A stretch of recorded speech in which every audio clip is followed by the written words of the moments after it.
Hey guys, thanks for tuning in to round 3 of the World Championship match between Magnus Carlsen and the challenger Sergey Karjakin. This was a titanic marathon game today. It almost felt from the first two games we were just getting really, really boring draws. We can't exactly say that today. It was Magnus's second opportunity with the white pieces to sort of put Karyakin under pressure, and he definitely tried to do that.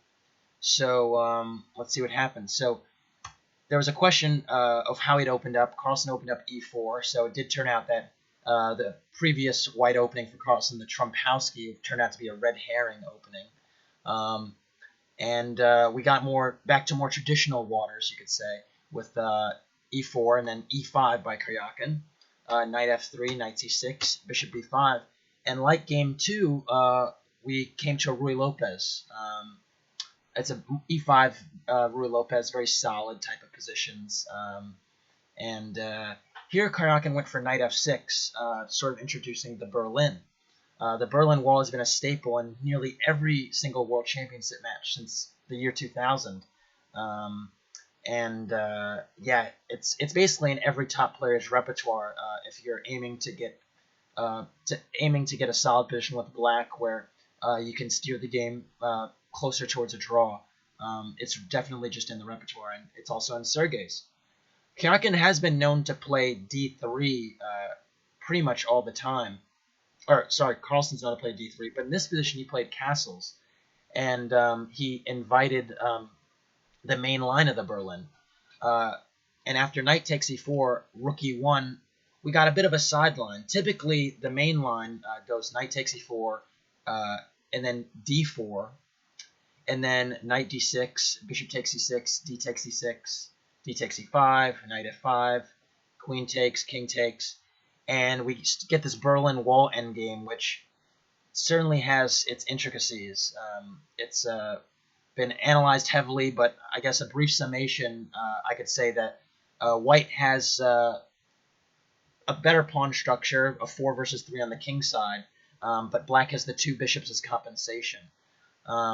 Just to sort of illustrate, I guess, what white and black would be aiming for, if all the pieces on the board were removed and there were just pawns and the kings, it would actually be a winning pawn endgame for white, because the 4 versus 3 on the king side would prove decisive, and black can actually make a passed pawn on the king side on the queen side with doubled pawns. So as a consequence, white definitely tries to sort of grind the game out and eventually make use of the pawn material on the king side, and black tries to make that process a difficult, painful one. But that didn't happen today.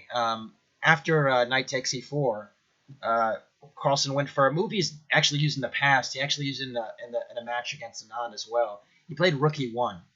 And rook e1 is a pretty sterile move. It's usually a yawner. I'm not so impressed when I see it. A lot of times the positions become extremely symmetrical, but I knew that Carlsen, having the white pieces, wanted to play for a little bit more than symmetry. So I was really curious to see where his idea would come, and we see that very soon. So after rook e1, the knight moves to d6. That's usually the square in these structures.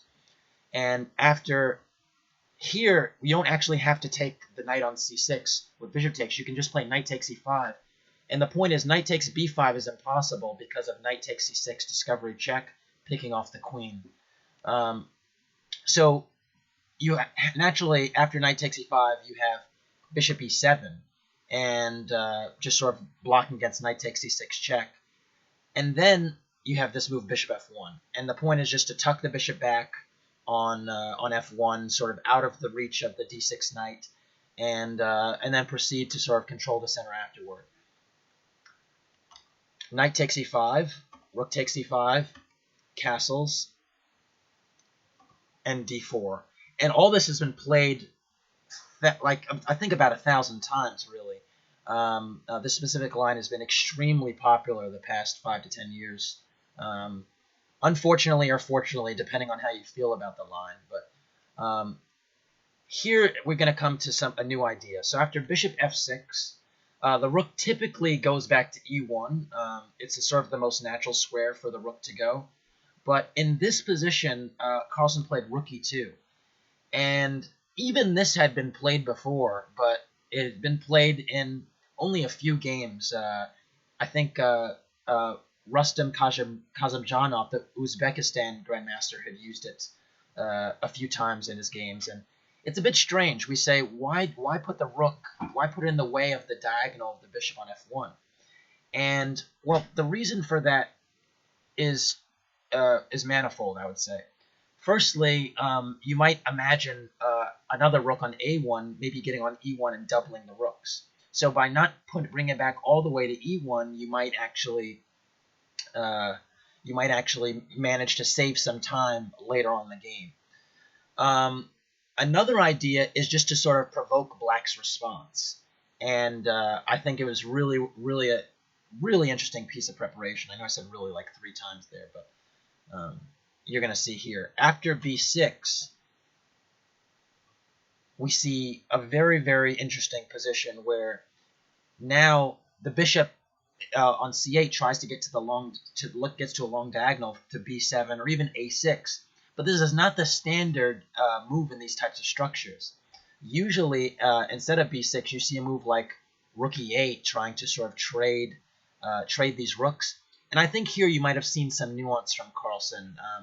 Instead of the traditional rook takes e8, I mean, you could have seen the rook takes e8 and then maybe knight takes e8 and then d5. But there might have been some other nuance connected with like knight c3 or even bishop f4. And there might be some nuance connected with having the bishop capture the rook on e2 after a subsequent trade, rook takes e2, bishop takes e2. It's tough to say, but rook e2, I think, did have its desired effect because Karjakin played b6. And b6, again, is not the normal move you play in these structures, simply because normally you want to maybe play the black pawn at d5 and then get the bishop on the c8, h3 diagonal. But after b6, Carlsen went rook e1, and here I think it was sort of like the trick that was sort of the idea behind rook e2 is now the argument is that maybe b6 in the long run is a mistake. Opening up that diagonal, maybe at some point queen f3 might be an idea. And just playing b6 also weakens a little bit of the light squares a6 and c6. And I know it doesn't seem like, oh, that's a big deal now, but in many of these martial positions, you see a knight c3 and then knight d5. And if b6 has already been played, Black might be a little bit more reluctant to actually play c6.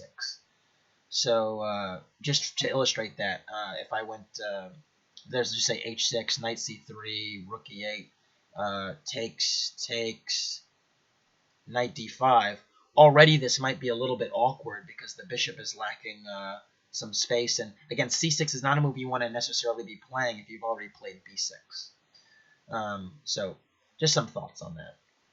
So rook e1 was played, and then rook e8. And after rook e8, now we have bishop f4, and this was the real crux of the idea. And I think Karjakin probably deservingly so, went to the tank here, because there's a real tactical idea here. And the point is, after rook takes e1, queen takes e1, it's very ill-advised to take this pawn on d4, because if you play bishop takes d4, there's bishop takes d6, and then if you play bishop takes b2, there's this very beautiful intermediate move, bishop takes c7, that gives quite a bit of problems to the black player, because now it's just the queen doesn't have only has one square on f8, and it's just pretty unpleasant. There's also queen e4 in the cards, and already this rook on a8 is looking a bit loose. Although I see d5 here might be something to stop that. So some of these lines are pretty complicated. Another idea besides bishop takes d4 is actually you could play c3 first in some lines, or even knight c3, and then take on d6 and play queen e4. So there are some complications here, and it's a bit too dangerous to take the d4 pawn. Now, instead of bishop takes d4, queen e7 was played, and sort of to stave off some of those threats that I just illustrated with bishop takes d6 and bishop takes c7. And queen e7 is again, one of these moves that's, I would call it Karjakin move, because surely it's probably not the best move in the position, but what it does do is it steers the position to a place where Karjakin feels comfortable defending. And this is going to be a theme throughout the match, I expect. That it's already been a theme in the first few games. That Carlsen is going to try to get his tiny edge, and Karjakin is going to give it to him more pretty much, or allow it to happen. And then Karjakin is going to be suffering, and it's a question of whether he can hold these positions or not. And thus far, he's demonstrated that he can hold tense positions. So this was the question in this game. So queen e7 sort of the idea is to trade the queen and sort of get the get off the sort of discomfort that he's been facing the past few moves with Carlsen's preparation. And now Carlsen went for knight c3. And the point is that you can take on e7, but just keeping the tension. You can also play knight d5 first. You can play knight c3 with the idea of knight d5 first, and it doesn't really change anything because the d4 pawn is not hanging. Because if queen takes e1, rook takes e1, bishop takes d4, would fail to bishop takes d6, and checkmate all in the back rank. So because of that threat, the pawn isn't hanging, and so Karjakin very quickly went bishop b7, developing the bishop and opening the rook on the 8th rank. And here we see queen takes e7 and bishop takes e7.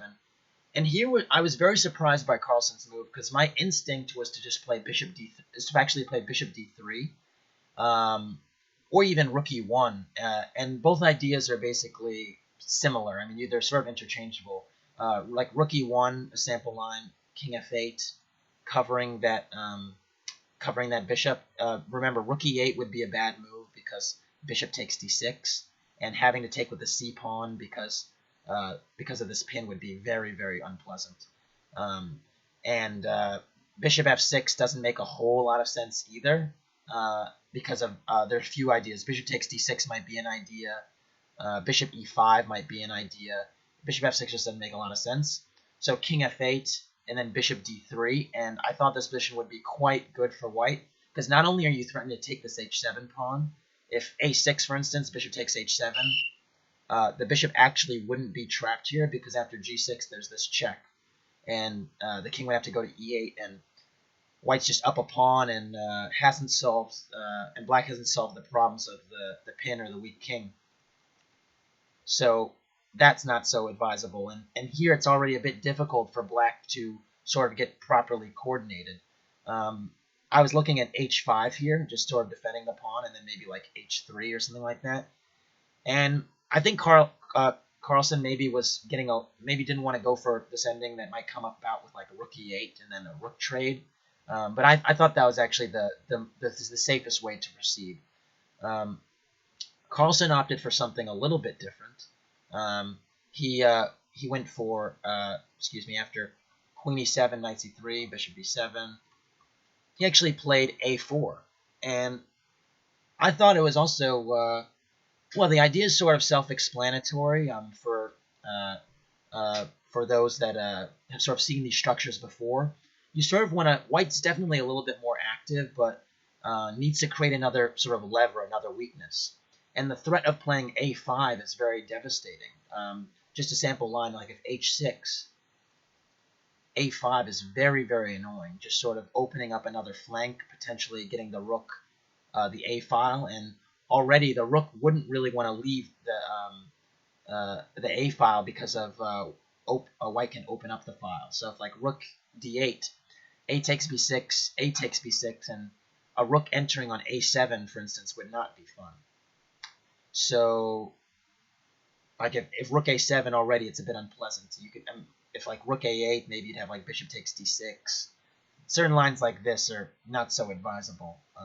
It might even be better to start with bishop takes d6 and then rook a7, but just giving the a file like this would not be a good idea. So, sort of in a prophylactic fashion, Karjakin played instead of h6, played a6, which makes a whole ton of sense because now if a5, black can play b5.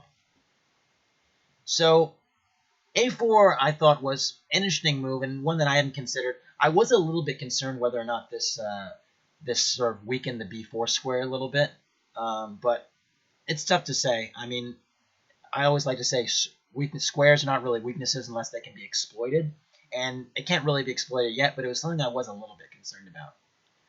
So anyways, Carlsen played another really, really strange move playing g3, and here I was flabbergasted because g3 is not a move I would make in a million years. This bishop on b7 just has really, really good scope now down that long diagonal. And I thought the plan was to play slower with bishop d3 and rook e1 and just sort of play just the safe, gradual way, gradual chess, methodical chess. But Carlsen had really aggressive intentions. Already we can see bishop g2 and bishop h3 might be potential ideas. And again, it's not so easy to face. Like if black plays a move like h6 again, just to illustrate, bishop g2, and then this bishop would already more or less have to be exchanged on this diagonal because you couldn't imagine keeping it there. And after bishop takes g2, king takes g2, there's already some problems on the d5 square and and basically the light squares and black's queen side. So, and again, knight d5 here is very difficult to stop.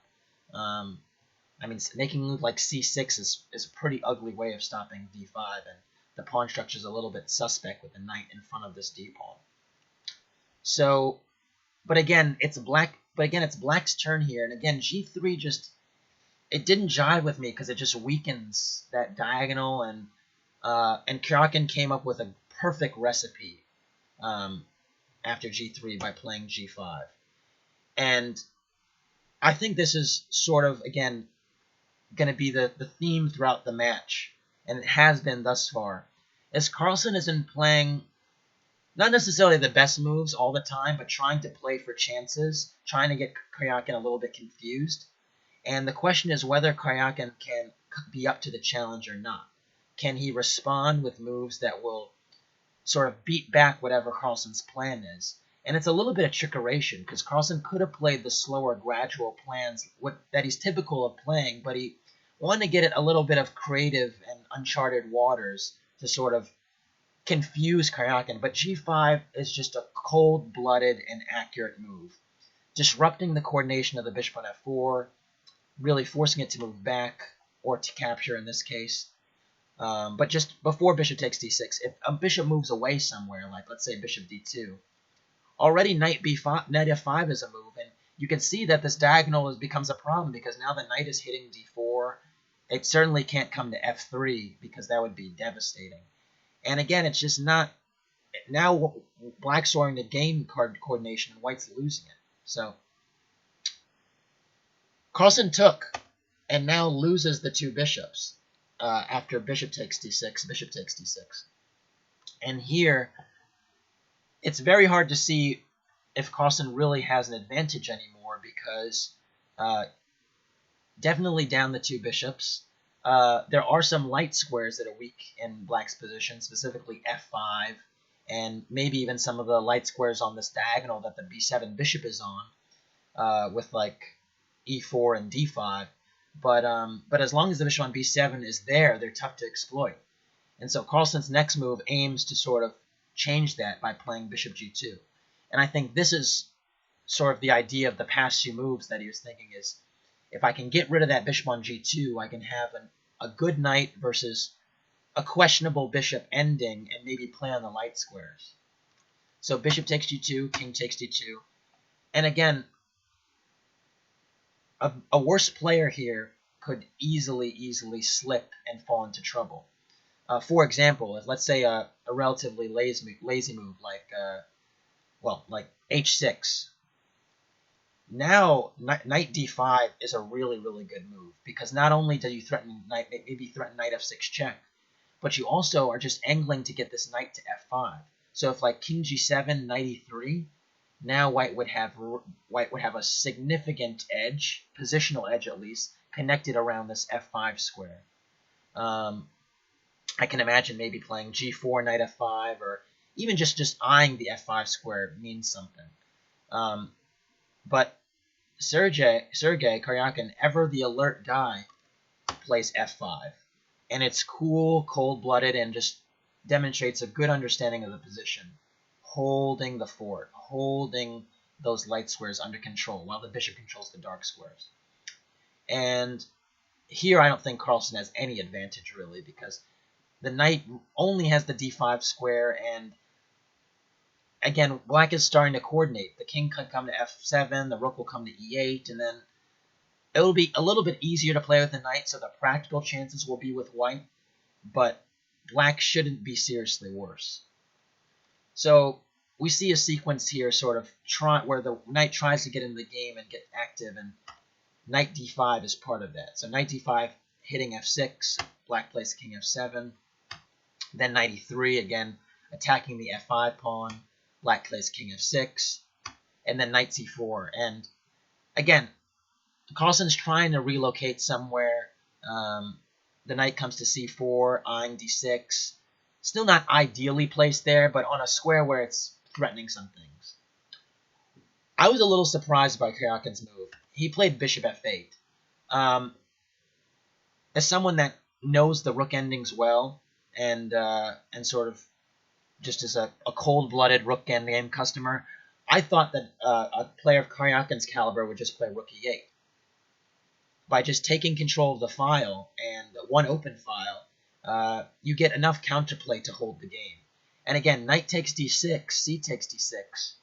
Though you spoil the pawn structure, black has the one open file for the rook, so I don't think the slightly better pawn structure means all that much here. Let's just, as a sample line, let's just say white plays like king f1 to cover e2. Black just plays d5, or even rook c8, and it's hard to imagine something like this being anything for white.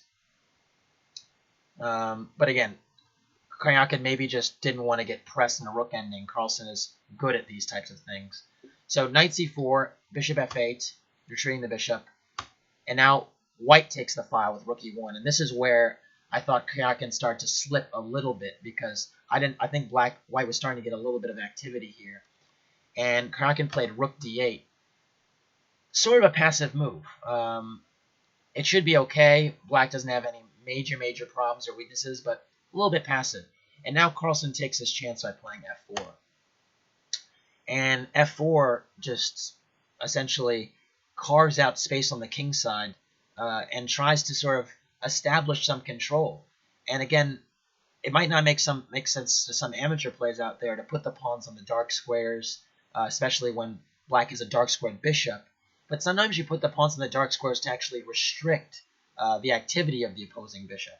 I know a lot of times they say put them on the opposite color of the opposing bishop, but sometimes you do the opposite just to restrict the bishop. And here Karjakin took, and white took back, and then played b5, which is a very alert move, because if black just sort of sits, white will slowly improve, playing like king f3 and rook g1, and maybe f5 becomes a target. So b5, takes, and now I was a little bit surprised by Carlsen's next move. He played knight e3. I personally thought knight e5 was stronger. It just would have forced black to sort of continue to defend the d7 pawn, which might be a little bit uncomfortable, because a move like rook e8 never really works because of these discovery checks on d7. And here they don't work because the d7 pawn is actually hanging. But let's say black played a move like d6. Not necessarily so great, because then the knight can come to c6, and again, these light squares are getting a little bit massaged by that knight. If rook a8 came, maybe something like knight b4, and then again, these light squares are sort of getting a little bit uncomfortable for Karjakin. So knight e5 was not played, though. Knight e3 was played instead. And now Karjakin took the liberty to play c6, covering the d5 square, and stopping knight d5 check. And I thought here the game would end relatively soon, not because there's a forced drawn hand, but because the knight really looks clumsy on e3. I thought the knight is pretty much dominated by black's pawns. Can't go to c4, can't go to d5, can't go to f5. And yeah, I mean, it's eyeing the f5 square, but rook g1, rook g5 looked a little far-fetched to me. But I was wrong, because Karjakin made a mistake. Not here. After king f3, rook a8, and now rook g1, we see Carlsen's idea is just to play rook g5 and attack the f5 pawn. But I thought here bishop h6, just covering that, would be enough. I thought there wouldn't be any way for white to really meaningfully enter. And yeah, rook g3 is a possibility, but now I thought maybe rook a2 or something along those lines would be okay. Karjakin, unfortunately, mixed up the moves a little bit, and after rook g1, actually played rook a2 right away. And this is a mistake, simply because after b3, he played c5. And he tried to get active at a point where it's not really ready for that. And this c5 weakens the d5 square. It also opens up some weakens the whole pawn chain for black on the queen side, and is a little bit ill-advised. But he was starting to get in some time trouble, and so that happens.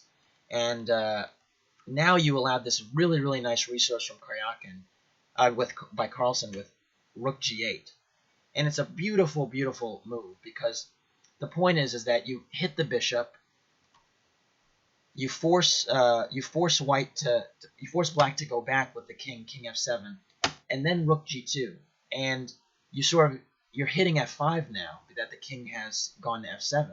So basically, you sort of got a little bit of a tempo or half a tempo attacking the f5 pawn, and that makes a huge difference because now c takes d4 is the only reasonable move. If king f6 back, defending that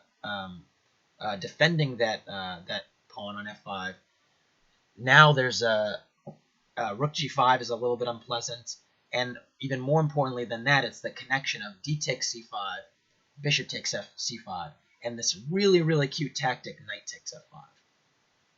And the point is, white wins a pawn with a much better ending if king takes f5, rook g5 check, king f6, and rook takes c5. And this rook ending probably would be lost, or at least very close to it, because not only is white up a pawn right now, all of black's pawns are isolated and very difficult to defend. So that was the trick that Carlsen sort of was able to sort of spring on Karjakin, or the variation that just got Karjakin confused in the time trouble. And so after rook g2, c takes d4 is played, then knight takes f5, and now the d4 pawn still hard-pressed to be defended, because if bishop c5, there's just king e4, and the pawn is just lost. So Karjakin decided, well, if it's going to get lost, I might as well ruin white's pawn structure for it, and that's why d3 was played. Because now at least black breaks up white's only connected pawns, and now creates 4 pawn islands after c takes d3.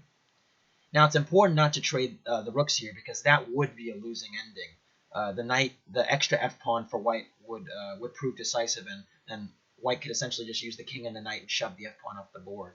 So now we get into this phase where white is definitely a pawn up, but black has to defend and be very stubborn for a long time. And Karjakin was up for the task. I'm not going to go over all the moves here, but it's remarkable how accurate he was in this phase of the game. Now, he did make some mistakes, but most players, including most commentators, honestly, that were talking about this game, would lose 9 times out of 10. They do not have Karjakin's defensive skills. So I do want to give some credit here to Karjakin. So rook a1 first, not allowing the trade of rooks. Knight d4, attacking the b5 pawn, and also cleverly covering the b3 pawn. A really nice coordination. Carlsen is very good, even with all these weak, isolated pawns, of covering them. It's just very, very skillful. b4, defending the pawn. And now rook g5, activating the rook, maximizing the coordination of the pieces, thinking about rook f5 check, maybe thinking about rook h5, very multi-purpose. Rook b1, hitting the b3 pawn. It's protected right now, but bishop g7 is in the cards, so makes a lot of sense. Check, rook f5, king e8, and rook b5. Very, very, very clever resource, because now the idea is if rook is to play rook b8 check, and the king can't go to e7 because the b4 pawn hangs. So now Karjakin gave a check, rook f1, king e4, and the king seems to be getting closer up the board, encroaching on black's territory, and I was concerned here for Karjakin. But again, he's up to the task. Rook e1 check, king f5, slowly creeping up the board. And here the time control has been made. It's been moved 40. They get extra time. Karjakin was able to think longer, and I think this helped because he was able to come to a solution. Rook d1, hitting the d3 pawn. Again, you don't necessarily want to go back and protect it, and then rook e1 check just gets harassed again if king e4, rook e1. So now rook e5 check. And this surprised me. I expected rook b8 check. With the idea that after rook b8, if king f7, knight f3, and then the d3 pawn still isn't hanging because knight e5 check wins the rook. But actually, in this position, king e7 probably would have been played.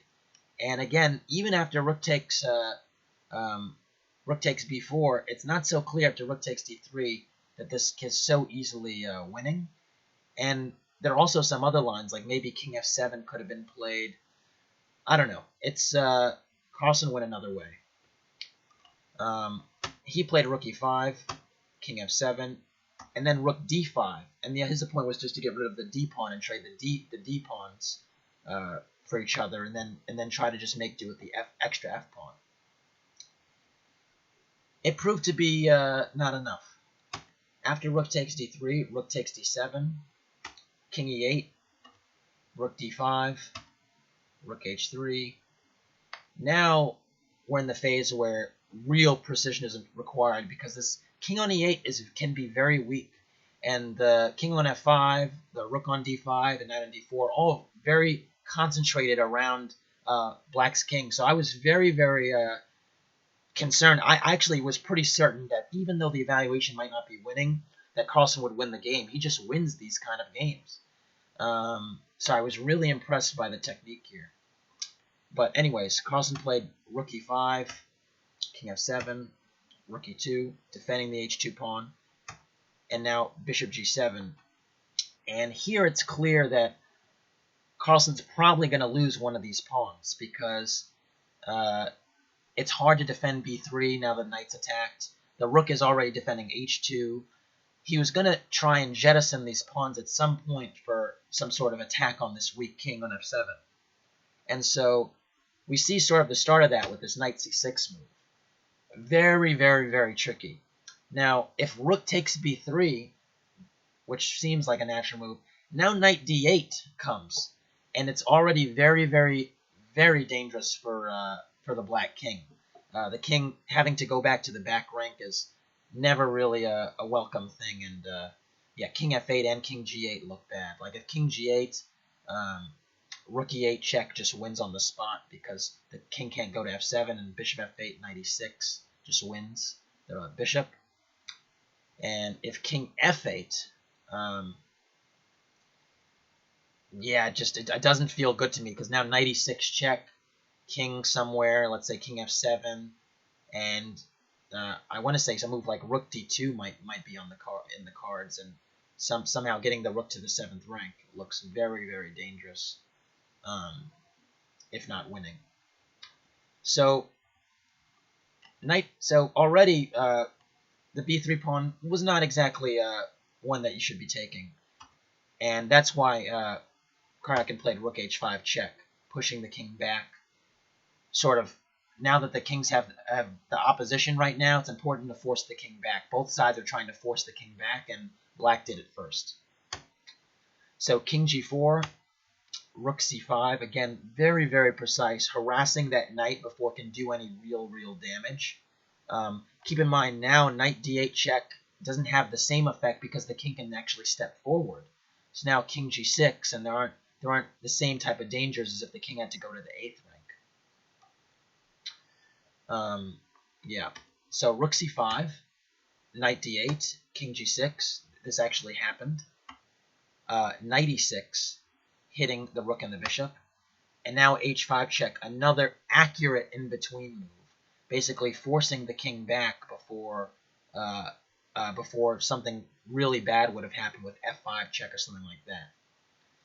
If the rook just moved away, you can imagine white putting the king, now that the white kings are in opposition, forcing the king back with like f5 check or knight f4 or something like that. So h5, king f3, and rook c3.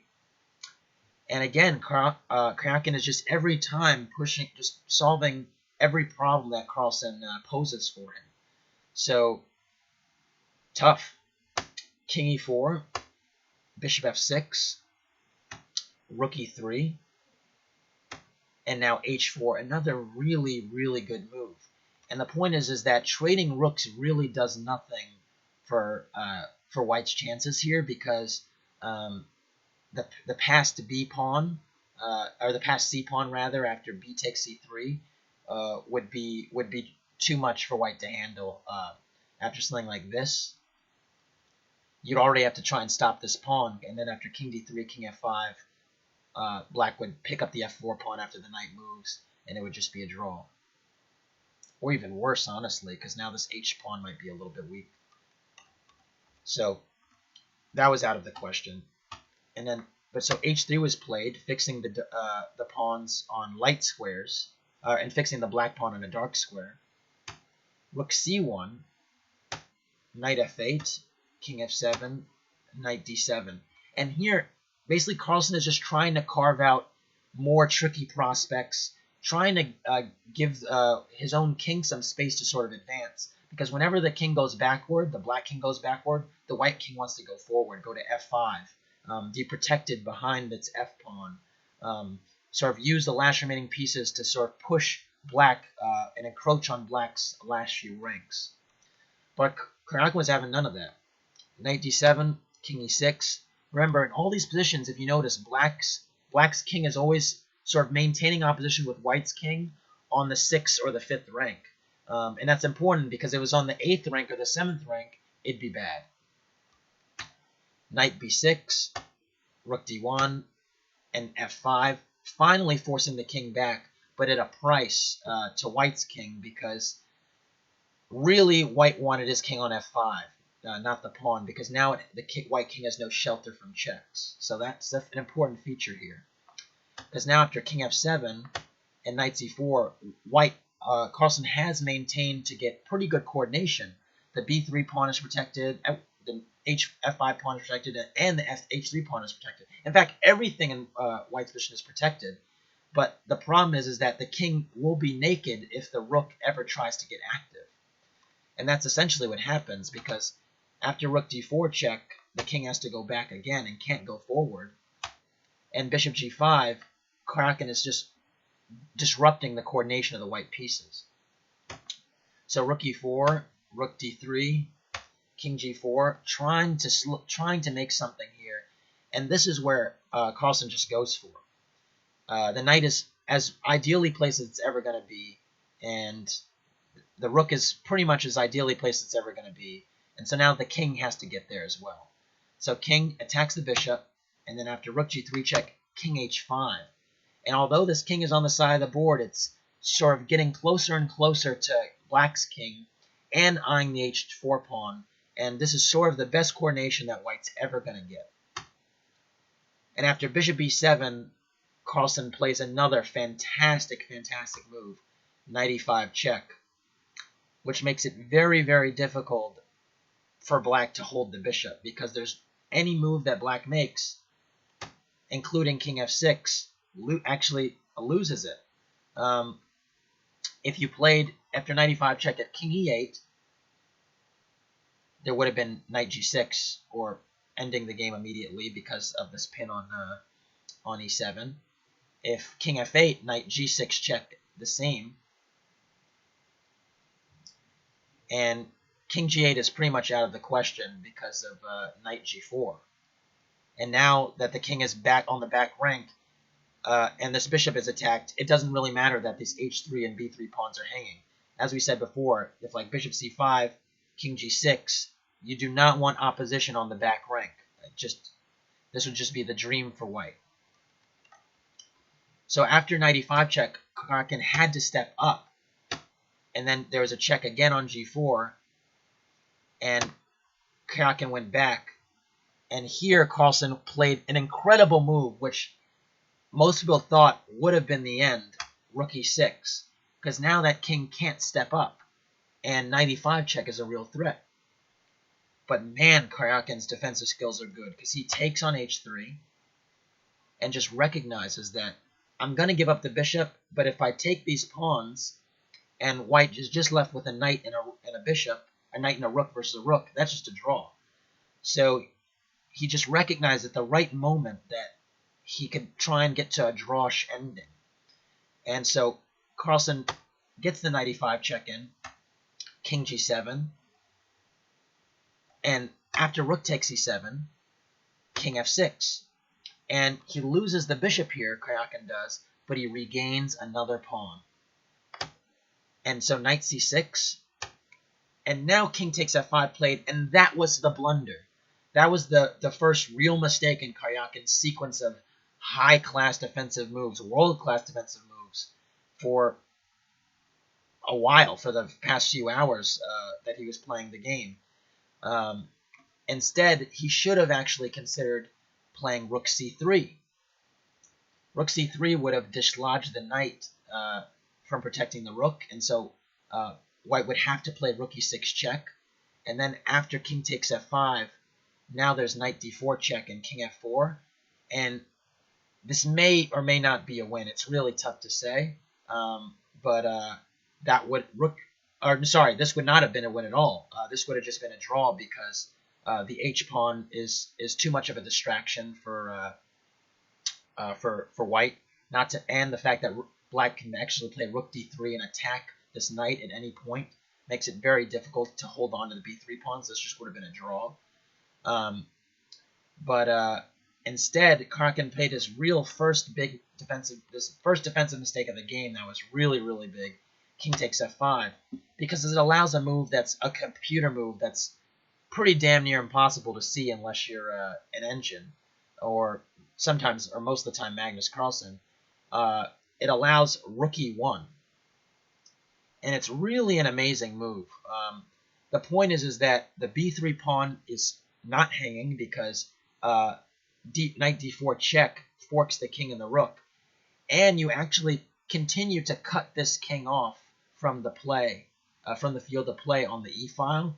So as long as this king is cut off, now the knight can enter the game with frustrating effect. I say frustrating because I don't know if it's decisive or not. I just know that the game is significantly in Carlsen's favor right now, and you could definitely press this a little bit longer. But still, it's going to be tough to defend the b3 pawn, and once this b3 pawn goes, it's just a draw. Carlsen, though, did not play that and wound up playing knight a5, defending the b3 pawn, but losing all the coordination that he sort of worked up in the position against the black king. So, because now after knight a5, rook h1 was played fairly quickly by Karjakin, and even with a few minutes left on his clock, he saw that the h-pawn is just enough of a distraction to hold the draw. And so after rook h1, black can just play h3 and h2, and then rook a1, and sure, the white king can follow the black pawn all the way down to h2, but as soon as the rook leaves the file, leaves the h line, then h1 queen might be threatened, and then you can get the knight for the pawn, essentially. So rook b7 was played, defending this, attacking the b4 pawn and just trying to win that pawn, but the problem is that rook a1 can be played. And after rook b5 check, king f4 doesn't even change anything, because king takes h4, rook h1 is mate. Just going to show that, because that would be a devastating way to end the game. But essentially the point is that after this rook b7 move, I actually think h3 was also an option, because after h3, if king h4, h2, king h3, rook a1, you're eventually going to win this knight because you can't actually stop the queen, h1 queen, and defending the knight. So just a tough way for Carlsen, who had been pressing for such a long time, see the position go. Karjakin just keeps finding all these resources. So rook b7, rook a1, rook b5 check, king f4, rook takes b4 check, king g3, very precise now, defending the h4 pawn because so that the king can't take it. And then after rook g4 check, king f2. And the point is that this knight on a5 is still attacked, and the pawn isn't yet captured. Now, if black had gone king h3, that'd be a terrible blunder defending the pawn, because now white could take the pawn with check and then go back and defend the knight. But Karjakin knew much better than that. And so, essentially, after this check, Karjakin did not protect the pawn. He played king f2 because he didn't need to, and then the knight has to move. Just want to point out also that if king takes h4, this would be even though white is a pawn up after rook takes a5, it's a dead drawn ending because the king can very easily get to the b pawn before this white king has anything to say about it. For instance, if b4, rook b5, you can't really hope to cut the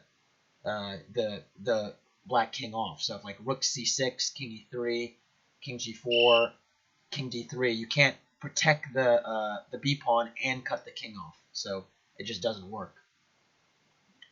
So instead, after king f2, white played knight c4 and then h3, and now in a heartbreaking fashion, the h pawn can't really be stopped without sort of equalizing the game. So rook h4, king g3, rook g4 check, king f2, and then here we had a draw, a repetition in this position. I guess they agreed to a draw here, but it would have repeated again. Incredible game.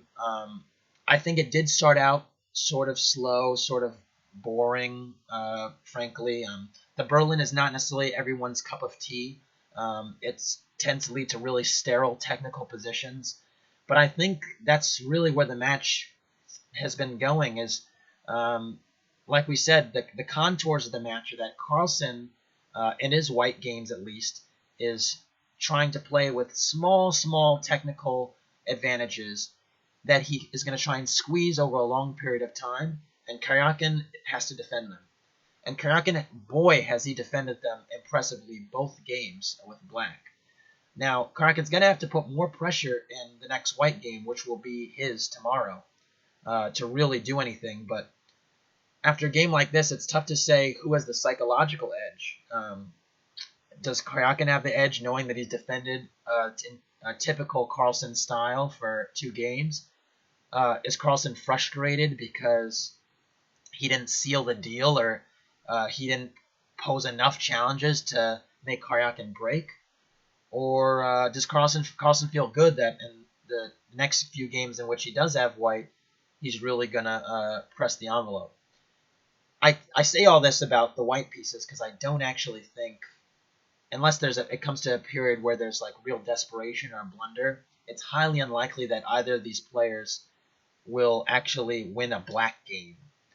It just doesn't really happen at the World Championship level too often. So that's why I talk so much about the white openings and where they go. But really incredible hold for Karjakin.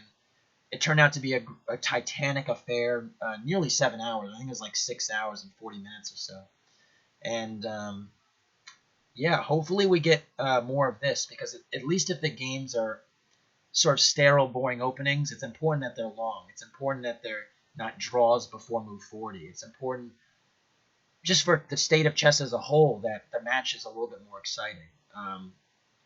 Now, I would like more exciting openings, but that's not going to happen when you have these two type of technical players. So I look forward to tomorrow, and we'll see what Karjakin does in his white game, although I'm sure both players will be remarkably exhausted. I watched the whole game. Then a few hours later, I did this video, and I'm tired just going over this game now. I'm sure you can tell by the times I sort of change what I said or repeat myself, but man, it must be tough to be at the board today for those guys. But anyways, thanks for tuning in. I hope you got something from this, and I'm gonna try and do some more videos in the next few days. Bye.